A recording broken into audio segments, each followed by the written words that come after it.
மலை பிரதேசத்துல விளையக்கூடிய பொருளை சமவெளியில விளைவிச்சு நல்ல லாபம் ஈட்டி சாதிச்சுட்டு வராரு ஓய்வு பெற்ற ஆசிரியர்.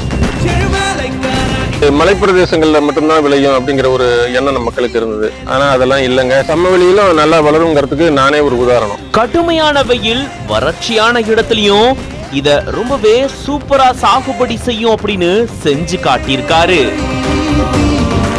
குறைந்த தண்ணீர் தேவை, பராமரிப்பு செலவு ரொம்பவே கம்மி, ஆனா அதிக மகசூல்ல நல்ல லாபம் ஈட்டலாம்னு சொல்றாரு.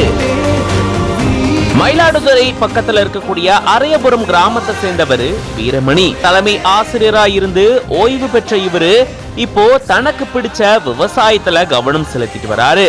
சுமார் 2 ஏக்கர் நிலத்துல மிளகு சாகுபடி செஞ்சு நல்ல லாபம் ஈட்டிட்டு வராரு இவரு. மலை பிரதேசங்கள்ல தான் இந்த மாதிரி மருத்துவ குணங்கள் கொண்ட மிளகு விளையும் அப்படின்னு சொல்லப்படுது. ஆனா டெல்டா மாவட்டத்துல சமவெளி பகுதியில, அதுவும் இப்போ அதிக வெயில் தாக்கத்துல கூட ரொம்பவே சிறப்பா இதுல விவசாயம் செய்ய முடியுது அப்படின்னு சொல்லியிருக்காரு. 15 நாட்களுக்கு ஒரு தடவை தான் இவரு தண்ணீர் காட்டுவாரா. பராமரிப்பு செலவு ரொம்பவே கம்மியா. 2 ஏக்கர் நிலத்துல சுமார் 250 செடிகளை நட்டு வச்சிருக்காரு. இந்த செடிகள் பொதுவா 3 ஆண்டுகள்ல மகசூல் தர ஆரம்பிக்குமாம். 5 ஆண்டுகளுக்கு மேல நல்ல மகசூலை பார்க்கலாம் அப்படின்னு சொல்றாரு. மேலும் 40 ஆண்டுகளுக்கு மிளகு காய்த்து நல்ல பலன் தரும் அப்படின்னு சொல்றாரு. ஒரு செடிக்கு 2 இருந்து 15 கிலோ வரைக்கும் மகசூல் பெறலாம் அப்படின்னும், ஆண்டுக்கு ஒரு தடவை அறுவை செய்யலாம் அப்படின்னும் சொல்றாரு.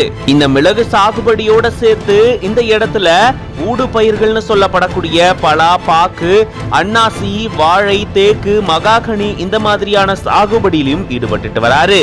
ஓய்வு பெற்ற அப்புறமும் விவசாயத்துல கவனம் செலுத்தி அதுலயும் நல்ல லாபம் ஈட்டலாம் அப்படின்னு செஞ்சு மற்ற விவசாயிகளுக்கும் முன்னுதாரணமா திகழ்ந்துட்டு வராரு இந்த ஓய்வு பெற்ற தலைமை ஆசிரியர். இவருடைய இந்த செயல் பற்றின உங்களுடைய கருத்துக்களை கமெண்ட்ஸ்ல சொல்லுங்க. மேலும் இந்த மாதிரியான இன்ட்ரெஸ்டிங்கான செய்திகளுக்கு பிஹைண்ட் உட்ஸ் பேஜை ஃபாலோ பண்ணிக்கோங்க.